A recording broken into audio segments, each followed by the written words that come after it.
Also warned of unseasonal rains and thunderstorms this week across Maharashtra and Madhya Pradesh. Santyagora joins us now with more.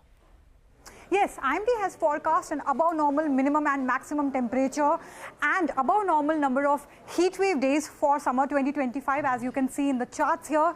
For the duration of April to June, the maximum temperature in parts of central India, northwest India, some parts of the coastal belt, southern coastal belt, and some parts of North India will witness an above normal temperature. For the same duration, the minimum temperature will be above normal in parts of northwest India, some parts of central India and peninsular India. For the month of April, the maximum temperature will be above normal in parts of northwest India, central India, eastern India and some parts of peninsular India. For the same duration, the minimum temperature will be above normal in parts of North India, Northwest India, Central India, Eastern India, Peninsular India and other parts of Central India. To make matters worse, as per IMD's forecast, the number of heat wave days this year will also be above normal. Here you can see in this particular chart, the dark shades of red indicate that the number of heat wave days will be above normal in parts of North India, Central India, Eastern India, Northwest India and some parts of Peninsular India for the duration of April to June. And for the month of April, the number of heat wave days will be above normal in parts of Eastern India, some parts of North India, Northwest India and Central India. There's another important weather phenomenon which is taking place. There is a cyclonic circulation that lies over Maharashtra's Marathwada region along with a north-south trough, and that is resulting into a thunderstorm, hailstorm, lightning with light to moderate rainfall in Maharashtra, Madhya Pradesh, Telangana, Karnataka and parts of Chhattisgarh. And this particular weather phenomenon is likely to impact crops like mango and other vegetables, and wheat production can also be affected negatively because of this. Santya, many thanks. The Reserve Bank of India has marked its 90th anniversary with President Murmu and cabinet ministers in attendance. President Murmu praised the central bank for its transformative role in making India a global leader in digital payments. RBI Governor Sanjay Malhotra said that the next decade is crucial in shaping India's financial architecture. And with that, it is time for us to wrap up this edition of the India Business Hour. Thanks very much for watching. Do stay tuned. The news continues right here on CNBC TV18. We're back in a moment with more.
Hello, welcome to Trump Watch, our special broadcast. I'm Parikshit Luthra. The countdown to April 2nd has begun and large economies are keeping a close watch. US President Donald Trump will unveil reciprocal tariffs in less than 48 hours. Speaking at the Oval Office, President Trump said that he has settled on country-based reciprocal tariffs. However, he stopped short of revealing the details. The US president was touting a flat 20% tariff on all imports into the US. But in the last few days, US trade officials have been signaling a tailored approach with different tariffs on different countries. The Trump administration has also released a list of foreign countries' regulations that it regards as trade barriers. The US Trade Representative's report continues to place India on a priority watch list, citing intellectual property concerns. It has also flagged concerns over India's internet shutdowns, data localization rules, among others. Sources tell CNBC TV18 that the United States government is considering to give India a temporary reprieve from the proposed reciprocal tariffs. However, this is contingent on approval from President Trump. The US leader has claimed that India will be dropping its tariffs substantially. If you look at the European Union on cars, the European Union already dropped their tariff down to 2.5%. It was announced a couple of days ago, which is what which is a very small tariff. The United States charged very little. And I think I heard that India just a little while ago is going to be dropping its tariffs very substantially. All right, Trump there saying at the White House that India will be dropping tariffs substantially. We're now joined by Former Commerce Secretary Rajeev Kher. Mr. Kher, thank you very much for joining us. You've been a close observer of India-US trade negotiations over the years, and you may also be familiar with Brendan Lynch, who is a career diplomat, and he has been a trade negotiator for many years in the Obama administration, the Biden administration, and the Trump administrations as well. Do you get a sense that the negotiations last week have been positive, and even though the reciprocal tariffs will come into effect, India will get a reprieve? Well, thank you, Parikshit, for having me over this program. Well, first of all, as far as the negotiations and the character and nature of those negotiations in the last 4 days, I think everything has been under a cloud. One doesn't really know what exactly has happened. But I can imagine that these negotiations have gone in the positive direction, because the statements that have come out clearly show that both countries are willing to enter into some sort of a understanding, and negotiations will be pursued in that direction.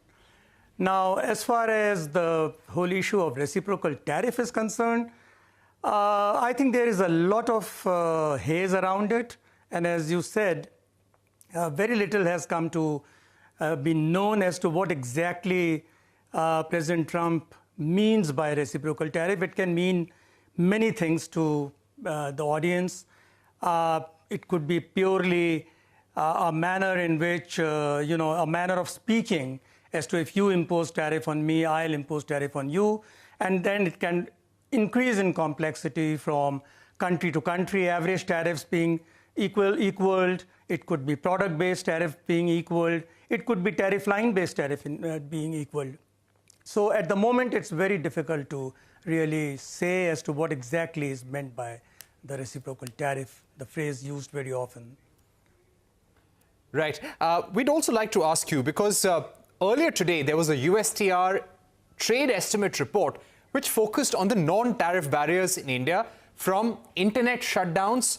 It spoke about regulations in the dairy sector which prohibit entry of foreign players. It spoke about data localization laws, India's digital commerce regulations as well. So, considering all of that, do you think US is putting a lot of pressure on India to reduce non-tariff barriers as part of the larger bilateral trade agreement as well? As a matter of fact, Parikshit, the national trade estimates is a process which US comes out every year. And this essentially lists out the non-tariff barriers which different countries use against, in American perception, use against the American products. And it is for the first time that it is not as if these issues are not pursued by the successive US governments, but it is for the first time when these national trade estimates are being taken as a counterpoint for negotiations. And what one fears is that they can be tariffized. And therefore, when we interpret tariff, we can actually be talking about plain, simple tariffs, or we could even be talking about tariffs plus tariffized non-tariff barriers. So as I said earlier, we really don't know what exactly reciprocal tariff would include, whether they would be simple tariffs, import duties, or they would have many other manifestations of taxes and incentives and subsidies and non-tariff barriers and so on and so forth. So it's a very wide sort of a thing, but national trade estimates have been used by successive US governments to put pressure on us. Okay. Sir, I'd also like to ask you whether US and this current administration under Donald Trump can be taken at face value. Now, they're a government which has decided to stop funding and financing of the WTO. They have pulled out of the Paris Agreement once again. They are going back on several international obligations wherever they feel it is in America's interest to do so. So do you feel that US has a larger game over here? It's not just about a bilateral trade deal or about India lowering tariffs. They want to become the largest energy supplier of India. Do you think there is a larger game to it and India should be measured with the kind of incentives it gives the US government? Absolutely. See, we cannot, tariff is simply a weapon. Trade has been used very often by different governments in different countries as a weapon. But here now we see a very concerted, very well planned, very well thought out process in which trade is being used and tariff particularly is being used as a weapon. And if you look at the history of the last 4 or 5 months, since President Trump began his campaign till yesterday, every point tariff has been used for settling all scores in 2 ways. One is use tariff as a tactic to bring the opponent to the negotiating table. And as we have seen, many opponents or many trade partners have, even without asking, have succumbed for very, very many reasons, and we can discuss that. The other is that you have open trade negotiations by challenging imposition of tariffs by President Trump, and that has brought the trade partner to the negotiating table. So tariffs are being used both as a weapon to get the partner come to the negotiating table, and they're also being used. There is a clear understanding that if required, tariffs will be imposed. The consequences of that imposition is something which has still not been explained. There are, of course, reports from economists of both sides where it has been differently interpreted as to tariffs will cause American economy to go into a negative spiral, inflation, and so on and so forth. And there are another set of economists who advise President Trump who have been saying that it will not be so. So you are right, there is a game plan, whether it's energy or whether it's any other product area where they are pursuing market access. Right. Do you also feel, sir, that when it comes to these tariff negotiations, will these reciprocal tariffs, and no matter what the quantity may be or the percentage may be, will it really hurt Indian companies in the long run? Because, you know, as many global investors say, US has always gained from globalization, and now the US is looking strongly inwards. So even if those reciprocal tariffs are going to be on India, will India be very badly off in the next 8 months to 12 months or 2 years? Well, Parikshit, 2 things. First of all, you know, this is part of a much larger game that US is playing. And tariffs is being used from the perspective that President Trump has been voicing, that it is being used to bring back manufacturing into the US, to reduce trade deficit, and so on. And so therefore, expecting that all of this would happen in a very short duration is absolutely unlikely, and it can be explained at length. I think from an Indian perspective, tariffs certainly in some product areas will cause a discomfort to India. If you take a short-term view, for example, automobiles, the other day automobiles were imposed 25% tariffs. Now, Indian exposure of automobiles export to US is very limited, and therefore, in the short run, it may not cause. But if India has ambitions of exporting automobiles to the US, then clearly over the long run, it will impact. So it all depends on what products. For example, look at the frozen shrimp. Now, if there is, for example, today India's largest export is frozen shrimp in the agriculture sector. Now, if there is an imposition of tariff, today it goes into the US at zero duty or between 0 to 5%. Now, if there is an imposition of tariff on shrimp, then clearly it will impact. And therefore, the industry will suffer because US is a large destination for India shrimp. So it depends. It will vary from product to product. Right. My final question, sir, if very briefly, if you can explain to us that when it comes to the agriculture and dairy sector, in trade negotiations, these have been the red lines, especially when it comes to wheat, maize and dairy. Now, these trade negotiations are being watched by UK and EU also to see the kind of concessions are given. Will India be able to give up those red lines, allow access to US in areas such as agriculture and dairy products, or do you think that India will not cross that line and those sensitivities? See, first of all, if you go by the rules of the game as they are contained in GATT, then there cannot be a specific tariff reduction for A country or B country alone. It will have to be an MFN process unless there is a free trade agreement which is negotiated. And as far as I understand, what is being talked about is a sectoral, multi-sectoral bilateral trade agreement and not a free trade agreement. So obviously, the benefits which are given here would pass on to the other trade partners as well, unless it's a free trade agreement with the US. Now, so far as India's agricultural tariffs is concerned and the products of American interest are concerned, I think we need to take into account 2 points. One, there is a complementarity between the two sides in many product areas.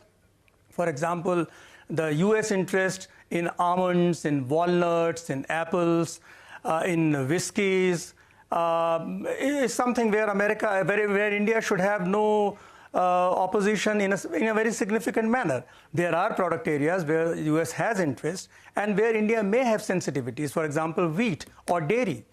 Now, if you look at the Indian tariffs, I think they are on the higher side. In some product areas, they are significantly high. And I think there is a good case for India to review that, irrespective of the fact whether it's the US alone or it's EU. We need to look at tariffs from a very domestic perspective also, because we need to reform our agriculture sector. We need to make it more productive. And therefore, I think it makes a lot of sense for us to review our tariffs. Nobody is making a case that there should be a significant drop, or there should be drop at one go, or that there are no intermediate ways of doing so. For example, there are quotas which can be provided. But there is a case for us to look at these tariffs in a little more serious and a rigorous manner, and not just to rub them aside by saying that they are sensitive areas, sensitive products, and therefore we should not be dealing with them. That's a very important point, sir. It's time to review the tariffs on agriculture and dairy. We cannot keep them aside as sensitive areas. It's time to review them properly all across the board. Thank you once again for being with us here on CNBC TV18. We're now joined by Anurag Sehgal, Managing Director of Waterhouse and Company, and Himanshu Tewari, Partner, Trade and Customs at KPMG. Anurag, let me begin by asking you, Waterhouse has done an assessment of reciprocal tariffs on India and the rest of the world. How do you think, and which according to you are the key sectors which will immediately be impacted by whatever tariff is announced by the US government come 12:30 a.m. India time on the 3rd of April? So thanks for inviting me here. So yes, we have done a detailed assessment. The assessment is largely on the impact on businesses and what businesses should do. Now, having said that, as far as sectors are concerned, largely all the sectors wherein India has considerable presence in the US market will get impacted. The reason is simple because as of now, though we don't know what will be the shape of the reciprocal tariffs, but what we hear are that the reciprocal tariffs could be product specific or could be country specific, and there could be many many different permutations and combinations between this. But even if they are country specific, India's average import tariff is considerably higher as compared to that imposed by US, whether you see in trade weighted average terms also. But if they are commodity specific, then commodity to commodity, India's tariffs are considerably higher as compared to the US. So irrespective of them, while the impact may vary in the percentage terms, but all the products, say for example, smartphones. Now, India has become a hub of smartphone exports since past few years with the success of PLI scheme and all. But if on smartphones, India's import duty is 15%. If these smartphones are exported by India under the reciprocal tariff measures to US, they may also attract 15% tariff. So they may also get affected. As of now, the smartphone exports from India attract 0% tariff into US. So these may get affected. Similar impact may happen on textile and apparel sector, similar impact on pharma sector, similar impact on auto components. In fact, on auto components, a separate tariff measure has already been announced by the US. So these all sectors may get impacted. Necessarily, whether the impact in the long term is beneficial to Indian exporters or detrimental will have to be seen, because in many cases, what we have examined in our report, the impact on a pure cost arbitrage basis, as far as tariff is concerned, may also be beneficial to Indian exporters if compared with other competitive partner countries, which may be attracting higher tariffs. All right.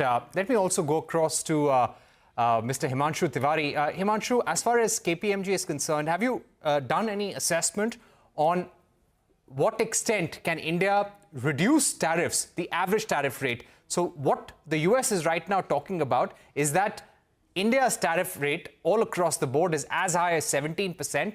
US is around 2.5%. When it comes to non-agricultural goods, it's almost 13%. You need to bring it down somewhere close to the United States. What can India do in terms of bringing average tariffs down comfortably to somewhere bring it in line with where the US is? Thanks, Parikshit, for having me here. I guess India is following a two-layered approach. One is a unilateral part of the tariff reduction that we see very clearly that Feb 1st, when the Union Finance Minister announced the budget, during the budget time, the duty rates on 1600 cc and above automotive, which effectively is the area where Harley-Davidson supplies motorcycles in India, the duty rates have been reduced substantially. Also, we have seen that the duty rates on whiskeys have been reduced, originating in United States. So there is a unilateral action that India is taking in reducing the tariff in the products where the US manufacturers and producers have a deep interest.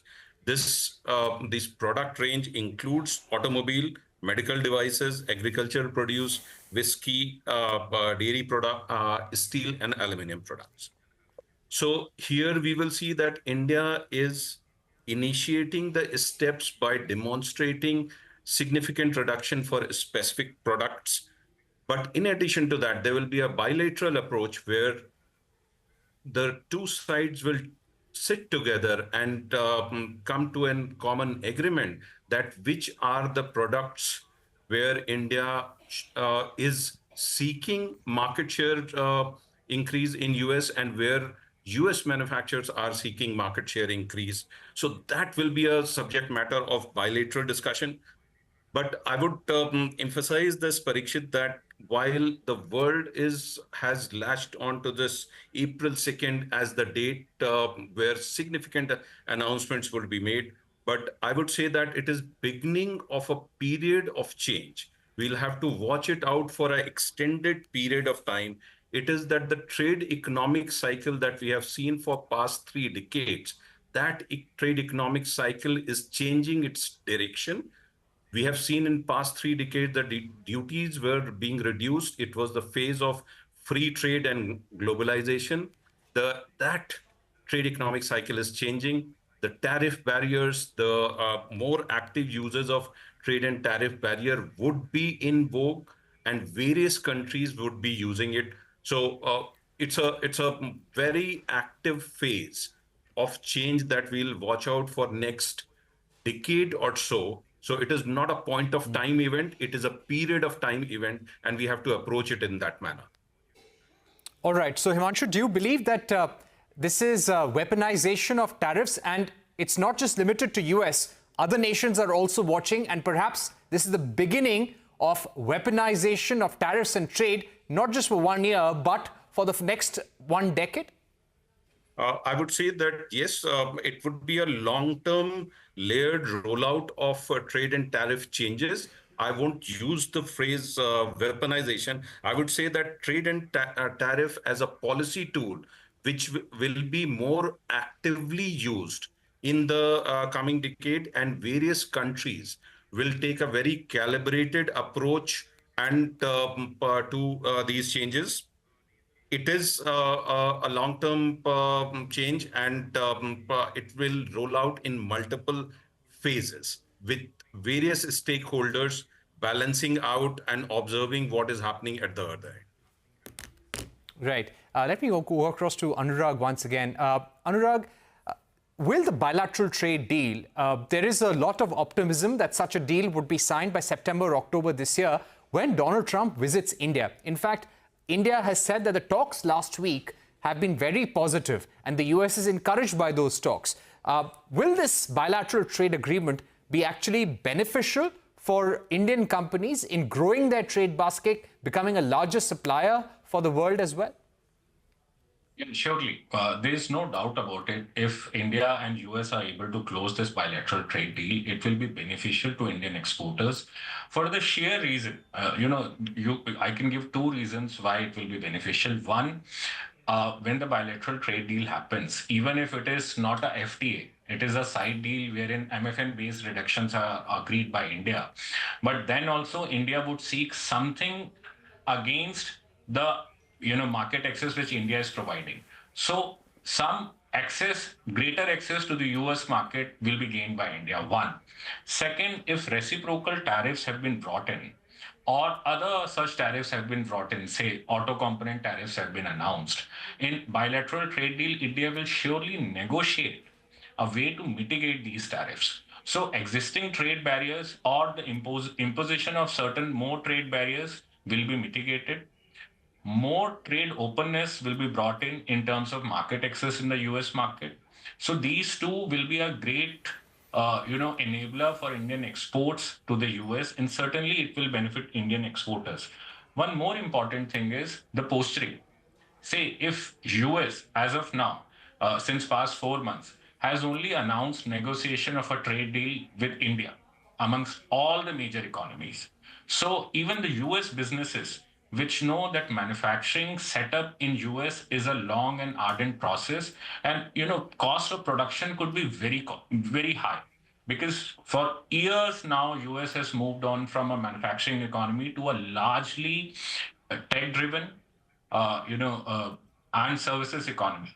So manufacturing can be a long-run process. So for India-US trade deal, even the backing could be given by the US businesses who know that apart from India, they would not be able to source cost-effective, manufactured and resilient supply chain products into the US. So in all, if India is able to close this trade deal, it will be very beneficial for Indian exporters. That I'm very sure.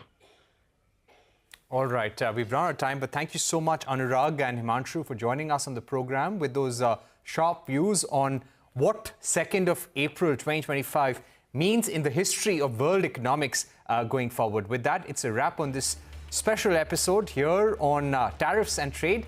We'll keep an eye out on how